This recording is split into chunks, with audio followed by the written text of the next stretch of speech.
Eu saúdo os irmãos com a paz do Senhor. Nós temos uma alegria enorme em nos encontrarmos novamente nessa manhã de domingo para estudarmos a lição 7 de nossa revista do segundo trimestre de 2020.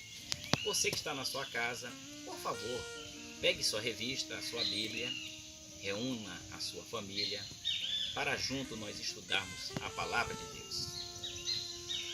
A lição 7, ela tem como tema principal Cristo é a nossa reconciliação com Deus.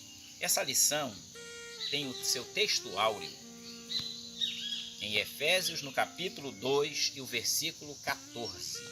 Leiamos juntos, você e a sua família, conosco aqui nesse canal. Vamos ler a palavra de Deus. Se você não tem a revista, mas tem uma Bíblia aí próximo, abra na carta que o apóstolo Paulo escreveu aos Efésios, no capítulo 2 e o versículo 14. Leiamos todos a palavra de Deus. Porque Ele é a nossa paz, o qual de ambos os povos fez um, e derribando a parede de separação que estava no meio.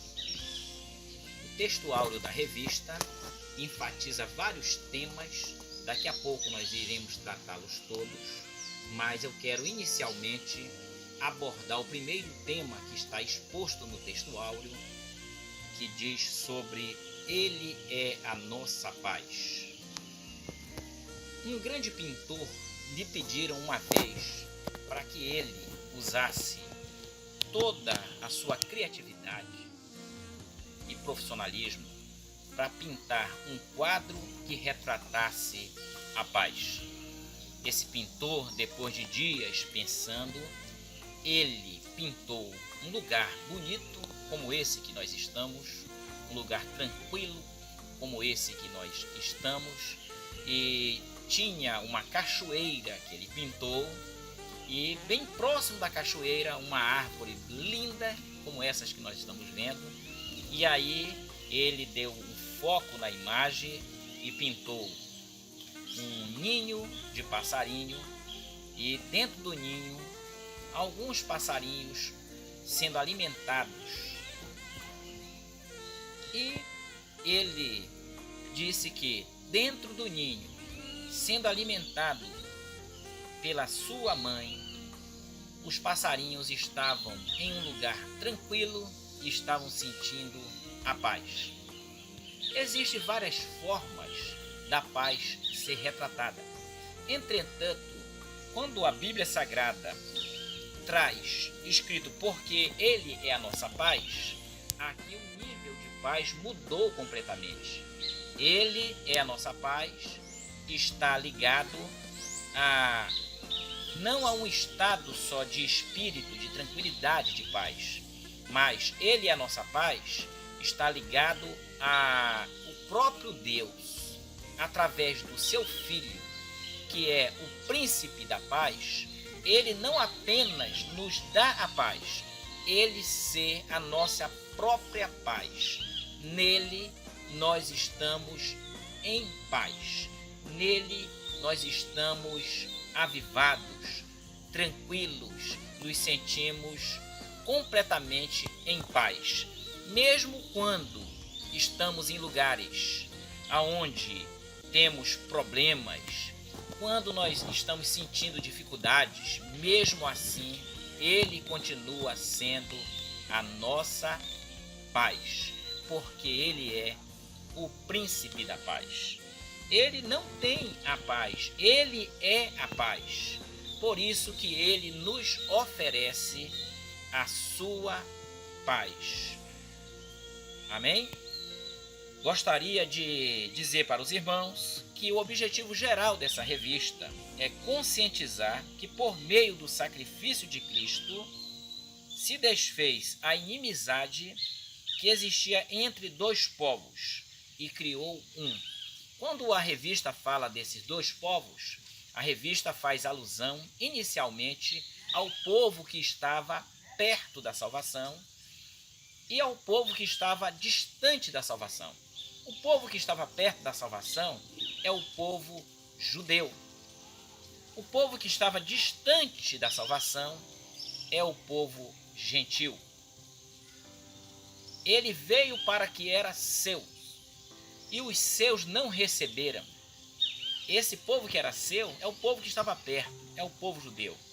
Mas todos quantos o receberem, dei-lhes o direito de serem feitos filhos de Deus, através do seu sacrifício vicário na cruz do Calvário.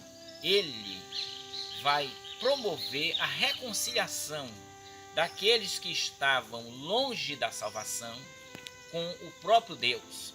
Ele vai nos aproximar de Deus. Ele vai, na verdade, nos trazer para Deus e nos dar, através da reconciliação, a sua paz. Nós sabemos que os lugares que nós vivenciamos muitas vezes nos remetem à paz. Procuramos esses lugares, sentimos paz, muitas vezes no nosso quarto, deitado na nossa cama, quando encostamos a cabeça no travesseiro, respiramos fundo, agradecemos a Deus pelo dia de trabalho, e aí aquele local que nos remete à paz nos dá a tranquilidade de dormir, repousar em segurança. Tem gente que sente paz quando está com a sua casa toda fechada, murada. Ali parece que é um local de paz. Tem gente que, para ter paz, procura lugares como um igarapé, como praia, como um sítio como esse que nós estamos, para sentir paz. Entretanto, o ser humano só vai poder sentir a verdadeira paz de espírito se esse ser humano se encontrar com o príncipe da paz. Reconciliação é a aproximação do homem com Deus. Isso acontece porque foi derribada a parede de separação que existia entre o homem e Deus através do sacrifício de Jesus Cristo na cruz do Calvário. Na nossa lição, nós temos aí no tópico 1 da lição dizendo: Cristo desfez a inimizade entre os homens. Essa parede de separação que aparece em Efésios, no capítulo 2, no versículo 14, e que foi derribada, essa parede, na verdade, é uma alusão, uma analogia que o apóstolo Paulo faz àquela divisória que existia lá no pátio dos gentios. Essa divisória, ela impedia que os gentios tivessem acesso direto ao templo. Eles ficavam só no átrio, no chamado átrio dos gentios. Esse átrio, ele era uma região grande, mas tinha um muro de 1,5 m aproximadamente, escritos em algumas línguas, em hebraico, em latim e em grego, escrito que era expressamente proibido que os gentios, eles ultrapassassem aquele limite, aquele muro, e adentrassem o templo sob a penalidade de morte. O próprio apóstolo Paulo, ele estava em Jerusalém acompanhado de um irmão lá da cidade de Éfeso, que ele tinha trazido a Jerusalém, e os judeus acusaram dele ter introduzido esse irmão, que era grego inclusive, até o templo. Então, como essa acusação aconteceu, as pessoas de Jerusalém, os judeus, se revoltaram contra o apóstolo Paulo e o encerraram na prisão. Antes disso, você vai ter a população revoltada, as autoridades da cidade, o tribuno da cidade sendo chamado rapidamente, e com a guarda pretoriana tiveram que ir lá e dar proteção para o apóstolo, que estava no chão, sendo chutado, espancado, e até morreria na mão daquela turma revoltada devido à acusação de que ele teria levado um gentil, saído do átrio do gentil e ter adentrado ao templo, o que era expressamente proibido.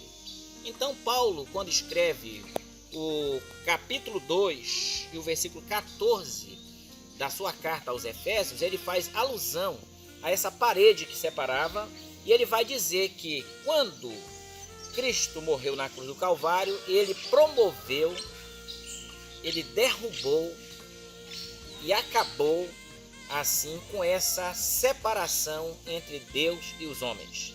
Nós tínhamos que destacar que essa parede, ela dava prioridade para os judeus e deixava à parte, de lado, discriminada, os gentios. E o sacrifício de Jesus vai promover o fim dessa separação, a aproximação daqueles que estavam perto e daqueles que estavam longe com Deus, e vai fazer com que nasça agora apenas um povo. Os dois povos foram transformados num único povo, e esse povo é chamado de igreja. Por isso que essa igreja eleita, redimida pelo sangue de Jesus Cristo e selada com o Espírito Santo da promessa, ela permite, através dessa reconciliação entre Deus e o homem, que os seres humanos, independentes do seu credo religioso, independente da sua nacionalidade, independente da sua condição financeira, esse ser humano arrependido, que aceite essa reconciliação com Deus através de Jesus Cristo, que aceite Jesus Cristo como único e suficiente Salvador, esse homem tem agora a liberdade, o acesso de se aproximar de Deus e de se tornar, inclusive, amigo de Deus. Eu estou citando amigo de Deus porque o próprio Deus uma vez estabeleceu um concerto com Abraão, e ele foi chamado, Abraão, de o amigo de Deus. Essa amizade agora repromovida através da reconciliação de Cristo fez com que nós, os gentios brasileiros, pudéssemos ter acesso direto a Deus e termos a salvação garantida através da reconciliação com Deus através do seu Filho Jesus Cristo. O conceito da lei dos mandamentos. Aqui há uma visão tripartida da lei mosaica, a lei seguida pelo judaísmo. Essa lei era dividida em lei moral, lei cerimonial e lei civil. Na verdade, são três esferas da mesma lei. A lei civil diz respeito ao israelita como cidadão, a lei moral permanece em vigor como padrão de consulta, mas não como meio de salvação. A lei cerimonial é citada como sendo a circuncisão, sacrifícios, comida e bebidas, dias de festas, lua nova e sábados. Esses ritos identificavam a posição do povo judeu diante de Deus e demonstrava a hostilidade deles para com os gentios. Essas leis colocavam o judeu, que tinha guardado todo o cerimonial desde a sua mais tenra infância, numa posição diferente das dos gentios, que nunca tinham se aproximado de Deus e, na verdade, tinham desrespeitado todas as suas leis, todas as suas ordenanças. Mas, quando Jesus Cristo veio aqui, ele veio, cumpriu toda a lei, tudo o que estava escrito sobre ele foi cumprido, e até que um dia ele cravou lá na cruz do Calvário, a nossa esperança, a nossa salvação foi garantida quando ele morre na cruz, tendo cumprido toda a lei. Jesus disse: não vim para revogar, mas cumprir a lei. Está em Mateus, no capítulo 5 e versículo 17. Visto que, ao entregar seu corpo para ser crucificado, Cristo cumpriu a lei, oferecendo-se como sacrifício vivo, perfeito, santo e agradável a Deus. Do seu próprio corpo ofereceu em sacrifício pelos pecados da humanidade. Até aí, os ritos judaizantes apontavam a necessidade de sacrificar cordeiros anualmente para que o homem pudesse ter seus pecados perdoados. Mas agora ele, que é o Cordeiro de Deus, que tira o pecado do mundo, se sacrificou a si mesmo. Dessa forma, a revogação da lei e dos mandamentos vão acontecer em Cristo Jesus, e a nossa salvação não dependia mais da lei, porque pela lei ninguém conseguiu se salvar. Aliás, nenhum homem, nenhum judeu, nenhum gentil conseguiu cumprir a lei. Só um veio, cumpriu, e ele mesmo, através do seu sacrifício, promoveu a reconciliação entre nós e Deus. Na conclusão desse vídeo, queremos dizer que Cristo cumpriu as demandas da lei na cruz. Em seu sacrifício, ele derrubou as barreiras e aboliu essas ordenanças cerimoniais que serviam de divisão, e por meio da paz conquistada no madeiro, desfez a inimizade, criou uma nova humanidade e reconciliou com Deus essa humanidade a partir da cruz. Formou um novo povo, a igreja, que é chamado o corpo de Cristo. Ele é a cabeça e nós, os reconciliados, somos o corpo. Na cruz, eu gostaria de dizer para você que na cruz foi vertido o sangue carmesim de Jesus. Quando nós falamos que foi vertido o sangue carmesim, nós estamos fazendo uma alusão a um animalzinho chamado Kermes vermilo, que é um besouro. Ele, quando vai reproduzir, ele crava-se numa madeira e aí fica alguns dias. Depois, esse animalzinho começa a ficar bem vermelho, bem vermelho, bem vermelho. Ele abre as asas, debaixo das suas asas deposita os seus ovos, e é a partir dali, debaixo das asas, que ele cria os novos Kermes vermelhos que vão nascer. Quando se queria, naquele tempo, conseguir o tingimento do tecido da cor vermelha, ia-se lá na madeira e arrancava-se o Kermes vermelho. Isso tinha que acontecer porque aquele animal, depois que ele cravava na madeira, ele não largava por coisa nenhuma. Ele só saía os pedaços.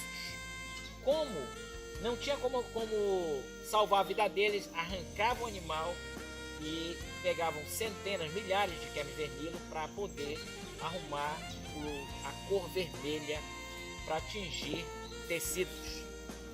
O nosso Jesus, ele verteu sangue carmesim, sangue vermelho na cruz do Calvário, porque um dia ele se agarrou na cruz. Depois que ele se agarrou na cruz, ele morre na cruz.